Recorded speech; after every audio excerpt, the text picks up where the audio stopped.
सजमा नहीं के साथी डलिया डलिया तोरा राहर मुझे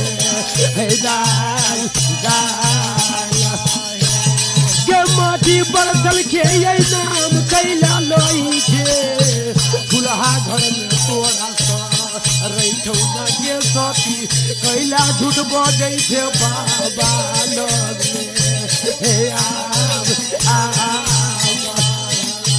आयत ने बोलिया जे सुनल कई हमर मालिक यो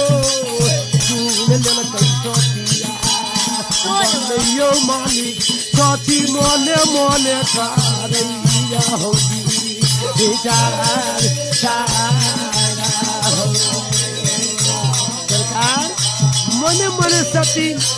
विचार करिए जे हमरा बुझाइए बाबा सोखा महाराज हमरा गाँव के छन बाबा हे को साथ